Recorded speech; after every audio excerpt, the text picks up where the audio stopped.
Hi, I'm James McGuire, and on today's eSpeaks, we're talking about cybersecurity, and we're taking a look at an annual report that reveals a lot about what's going on in today's cybersecurity landscape. To talk about that, I'm joined by Derek Manky, Chief Security Strategist and VP of Global Threat Intelligence at FortiGuard Labs. Derek, very good to have you with us today. James, it's a pleasure to speak with you. Very happy to be here. I think it's really interesting about cybersecurity these days. I look at all the headlines and sometimes I get a sense that the hackers are actually winning. I mean, I have my doubts about the whole cybersecurity landscape. I mean, it almost feels like, the good guys, are zero, hackers are one. Do you sense that or not necessarily? Well, there's a lot of wins also on our end. So there is good news, but certainly there's a lot to be concerned about. And unfortunately, as time has shown us, the hackers and the adversary, as we call them, they move without borders, and they move, without having to have a lot of rules in place on their end, and that allows them to move quickly. And that's actually a theme that we saw in our threat landscape report. And what we observe is that these attacks are moving with speed today, so we have to be absolutely cautious about that.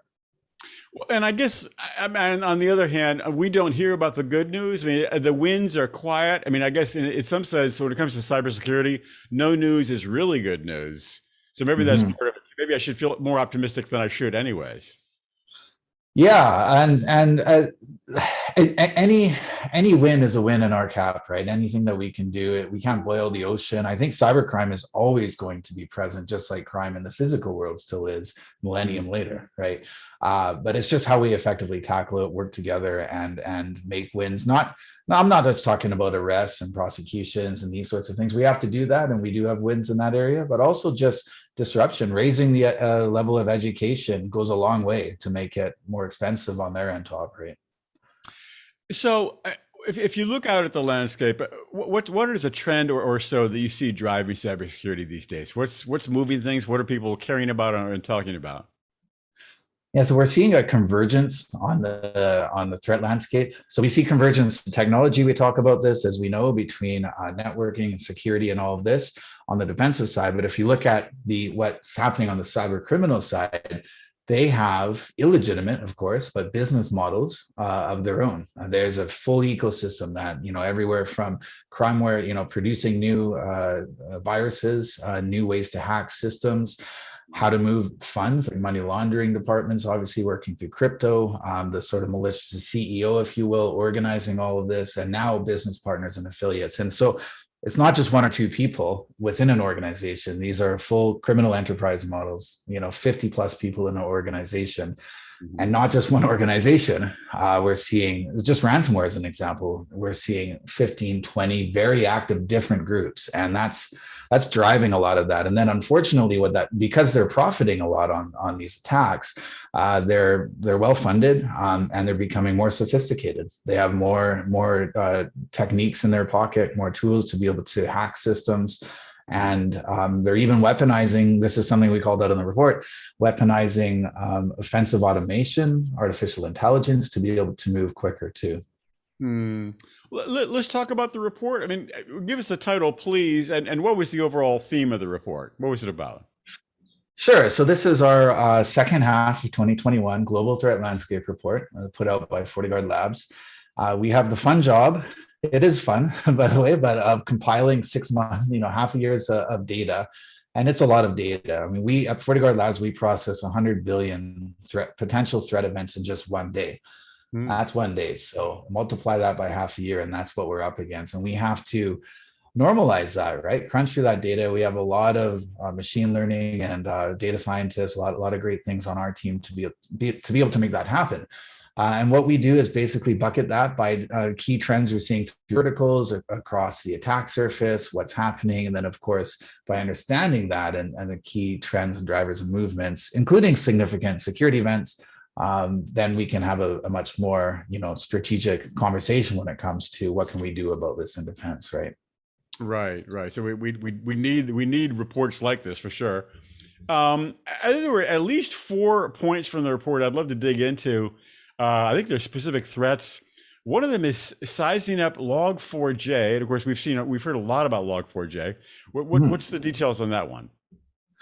Yeah, so Log4j broke, of course, in December, just in time for the holidays, and this was a couple of things about Log4j. First of all, it was a big attack surface because it's widely deployed, and anytime you have a combination of these two things together, big deployment base and something that was easy to exploit, relatively easy. It didn't take a rocket scientist to be able to replicate this and use it for malicious purposes.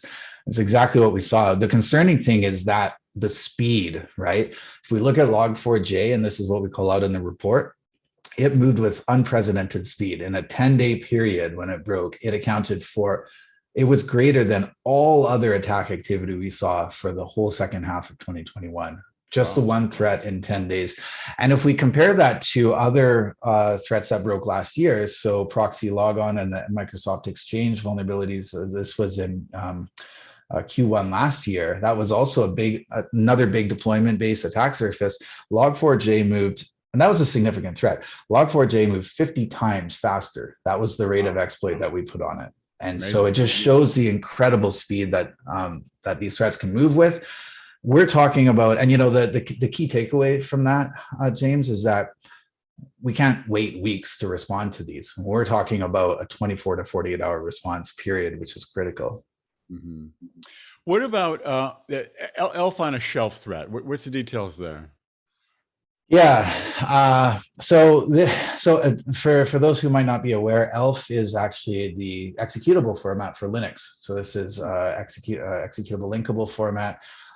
So it's like exe, but for Linux platforms. And basically what we're seeing is, if we look at Q4 to Q1 last year, compare those two, we've seen quadruple the amount of detections in Linux malware. What that means is that cyber criminals are diversifying. They're not just looking at targeting mobile phones or just Windows as an example. They're actually really focused on Linux as well now too, because there's a very big deployment base of Linux out there, including IoT. A lot of those devices, you go to your favorite electronics store, buy something and plug it into your network, chances are it's running Linux. Same thing even with operational technology, OT environments, talking about forestry and mining and these sorts of things, also running on Linux. And that's why they're having a focus on this. You mentioned the IoT environment. It seems to me that the Internet of Things is going to be really ripe for hacking, because there's so many devices. I mean, it's such a far-flung perimeter. Yeah. Is that going to be like the new frontier for hackers?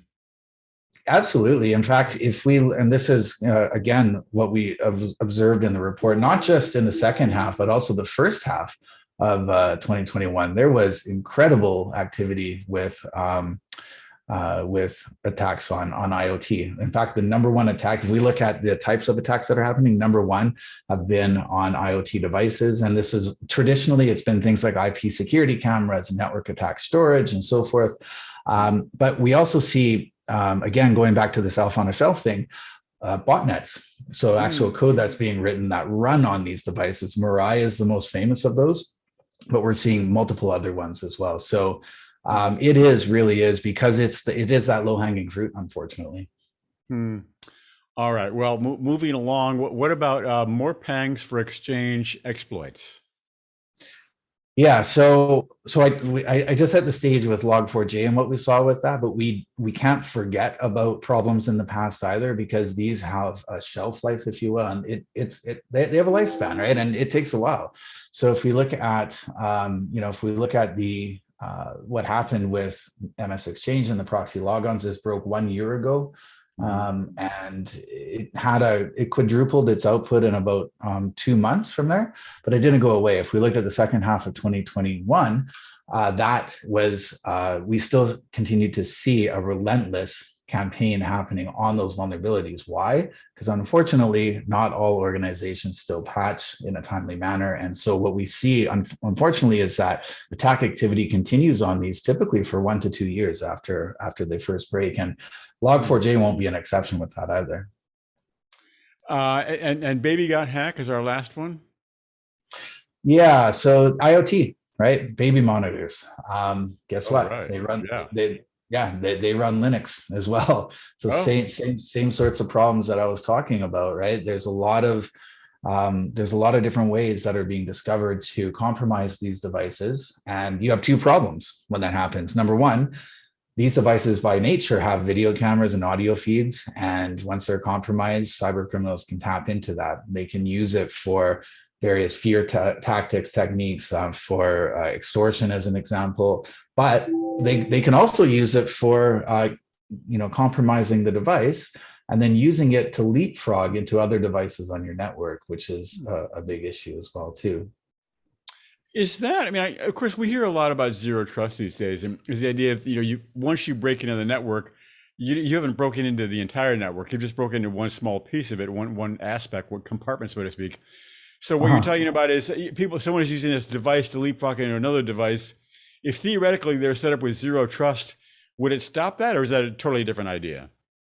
Short answer is yes. I'm glad you asked that question. Segmentation is part of that. So what you're actually describing is segmentation. Because if you have segmentation in place, it's just saying that zone one can't access zone two. And that is actually one way of implementing zero trust, because you can't allow any trust to something that has no access anyway, right? You're just not giving it access. And that should absolutely be set up, especially for a lot of these devices that you're taking off the shelf from somewhere and plugging into your network. They should not be trusted by default. But it goes further, right? There's things like ZTNA, zero trust network access, scanning for what kind of traffic is coming out from these devices. Should it be trusted? So there's multiple layers you can put on there, but at a basic level, yes, that is what we recommend for segmentation. Hmm. Well, let's look into the future. I mean, obviously, you're very close to the market. So, what is your sense of the future of cybersecurity? Maybe a milestone or so that the companies can get ready for now.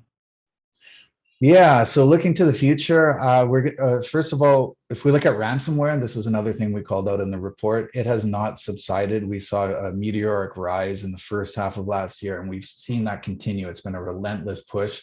And it's, again, unfortunately, they're making a lot of profits, and we fully expect that to continue with the shift. Like, the trend we're seeing is that these attacks are becoming more targeted, right? And so I expect more of that sophistication level. The speed that we're talking about, that's going to be a new theme, not a new theme, but an ongoing theme, right? It's a big focus moving forward, and how we can better prepare for that to defend. We're also seeing more aggressive behavior from these operators. Again, they are creating malware that will destroy systems as well. So this is what we expect, and is that they're going to start to put more of these aggressive tactics in once they have a foothold in the system, saying, pay us X amount, otherwise we're going to wipe out your system, or more likely a revenue stream. They're clever, right? Fully realizing that they can do that, and hope to get a payday out of it. So while that all sounds very scary, again, there's good news here, right? There's a lot of those easy steps that can go a long way. We talked about the zero trust and segmentation, multi-factor authentication. Education is so key, right? Being able to keep people up to date, employees as an example, on what phishing emails look like, so they're not clicking on those links. Patching, we talked about patching a lot too. Those all go a very long way. And then on the other side, FortiGuard Labs, we're fighting this as well, right? We work every day on disruption. So everything I talked about, user education to technology, that helps fight the disruption piece, right? Because it's harder for cyber criminals to get into networks. But we're also working with law enforcement, right? We're tracking the bad operators and sharing information on this, and that ultimately has a ripple effect as well too. So it's sort of everything working together in concert. Interesting point you make about the education. Obviously, that is so important, and really, if staffers were aware of this, it would be much less of a problem. But it seems like ideally that education or that knowledge would be built into the software, so that if I don't really have any idea what I'm doing, it's hard for me to break the system.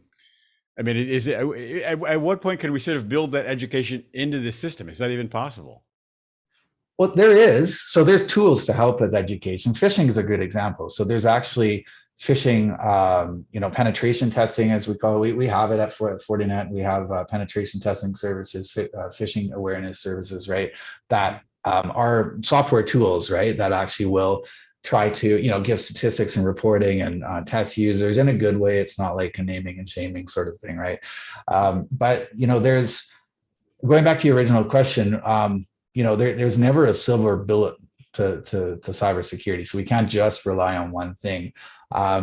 You talked about building that in to not break the system. Unfortunately, systems can be broken. Sometimes it's a new problem that arises that has to be fixed. And if that happens, again, you can't just rely on the software to be able to fix that. That's exactly why when we have new problems that come out, so the baby got hacked as an example we talked about, it might be some time until a patch becomes available for that. And that's an open hole, for attackers to get into. So you can't just rely on that. So what else can you do? You can do segmentation. You can have that education piece. It's really about a layered defense approach. The more layers you put in, the higher the chances of mitigating the risk. Interesting. Okay, it's a good note to end on, the idea of layers. I mean, maybe that's one of the key words to think about cybersecurity in the years ahead. Put those layers in place. Derek, thank you so much. I learned a ton. I very much appreciate you sharing your thoughts today. Thank you. All right, it's a pleasure, James. A lot more to come, to be sure. We're on this 24/7, 365. So great.